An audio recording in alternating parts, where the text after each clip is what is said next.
Welcome to Walking with Jesus Bible Study. We're going to be in the book of Proverbs, chapter 3, verses 31 and 32.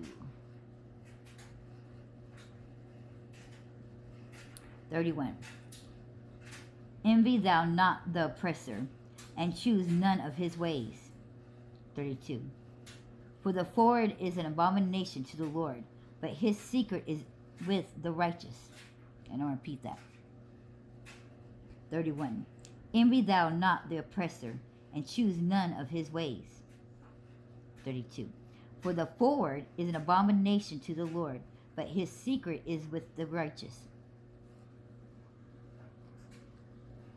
There is nothing that is of the devil that we should ever consider as an object or any part of our desires. Nothing of this world,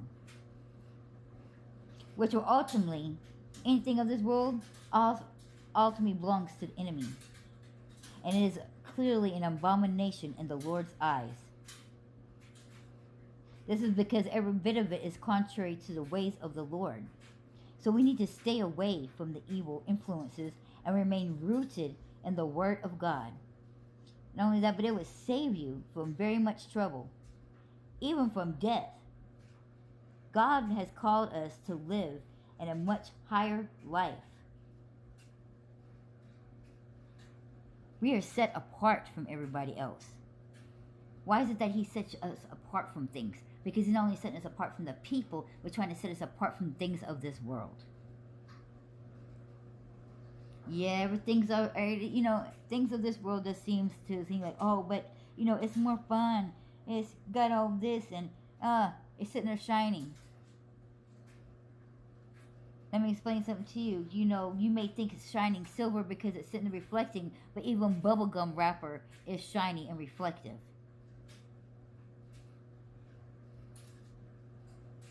And that's exactly what's going to happen when we put all of our wants and desires in this world just because it looks like gold. But we got to remember this gold, the things of this world, is all false. And the reason why I say it's false gold, because it cannot compare to the gold that's going to be up in heaven. It's not going to be compared to the jewels that's going to be up in heaven. That's why God says clearly in the scriptures to put all your wants and desires and all your treasures for the things of in heaven, not of this world. And the reason why it's false is because it's going to be destroyed. There's false hope in thinking that you're going to continue living on in this world when this world is coming to an end. It's false hope to sit there and to want the things that's going to be destroyed, that's going to be stolen from you, that's going to rust. That's why God says, why do you even care about such things that's going to be no longer existing? When you put all your baskets into the things that's going to be destroyed, you too will be destroyed with the things that is going to be destroyed. You're choosing death. When you choose anything of this world, you're choosing death. Anytime you choose God, you're choosing life. Because only God can give you that life. And see, a lot of people have it backwards. They just picture Jesus as this big hippie dude who's bringing love and peace and joy. And so they have no fear of God in them. But they're so scared of the devil because everybody's preaching, he's doing this, so they're fearing the devil. And that's where they got it twisted. You need to fear God. Quit fearing the devil. The devil can't do crap to you. It's a lie. It's a deceit that he spreads around so that people are afraid of him. That's why it says in the scriptures, don't be afraid of the man and of the devil that can only take your form here. Be afraid of the one that has control over the death and the life of your spirit.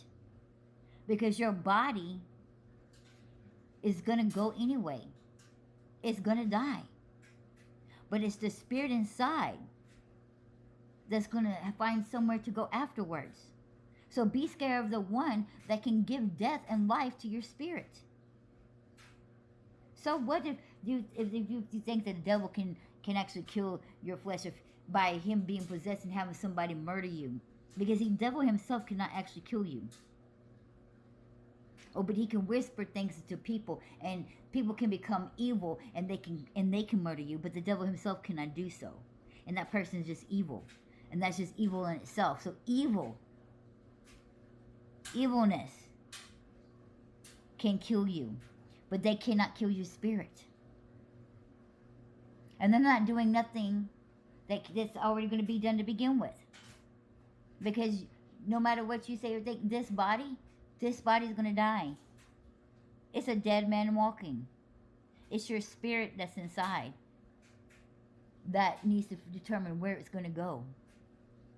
So where are you sending your spirit? Because your flesh is dead anyway. It's going to die. There's no ifs, ands, or buts to it. It's going to die. It's where your spirit's going to go. And see, the devil can't do nothing to your spirit. He wants you to think so. He wants you to live in fear. He wants you to live in doubt. Because that's all he has. He's not mighty. He's not powerful. There's no real power in lies. That's why they never last long. That's why the truth always comes out. It may seem like they're conquering stuff, but they only last a minute. But the truth always prevails. The truth always comes out. That's how much power the devil has. About as much power that a lie holds.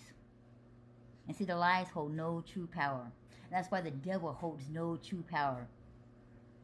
He just wants you to believe that. He just wants you to think that. He wants you to give him that. He wants you to give him that power. The most power he has is what the people give him by placing him in that so-called empowerment. They're putting him up on this pedestal that he don't deserve out of fear. Out of thinking, oh, he's the devil and he can do this and he can't do that. No, he cannot. He can't do any of that crap. He can make you believe that. Things of this world makes you think that. Just like the witches and warlocks and all that stuff, they think that they have power. All they're doing is talking to dead demon spirits. They have no peer. They have no real power. The only reason why they're able to read the fortune and to tell you these things is because they're talking to demons. There's no real power in that. There's magic tricks. That's why it's called magic. That's why when witches and when they do something, they do magic stuff. When they cast spells, it's magic spells. It lasts as long as you can say bibbidi boppity boo.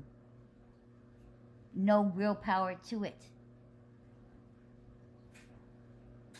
But the real power, the power that you have, being a child of God, that power of prayer, that's power. That's real strength. See, you don't think you have the power to overcome them, but you do. You're something better than a wizard and a witch. The power of your tongue, man. The words you speak, the prayers you pray. That's strong. That's power. That's real power. And that's why the devil wants to keep you from doing that. He wants to keep you from opening your mouth and speaking the words to God. He wants to keep you from having a relationship with God so that you don't know who you are and just how much power you have and how much control you have over him. Because God placed that power in you. He gives you the authority to stomp him, to silence him. The power and the strength of your prayers is more stronger, more powerful than any spell that anybody can put out. Than anything that these witches can sit there and whatever, voodoo, hoodoo. Nah, they ain't got nothing on you, honey. Ain't got nothing on the power of prayer. See, your hands can heal. And you don't have to say, stupid magic words. You don't have to sit there and make a witch's brew and throw stuff in here, a rabbit's foot into this pot, and do all this and collect the hair of this person and do all these evil things. Because you got the power of God. All you got to do is speak it. That's how mighty and that's how powerful you are. Man, you just got to speak the words. You just got to speak it. How your prayer can change somebody's life. Can save somebody's life. See, that's real power. That's strength.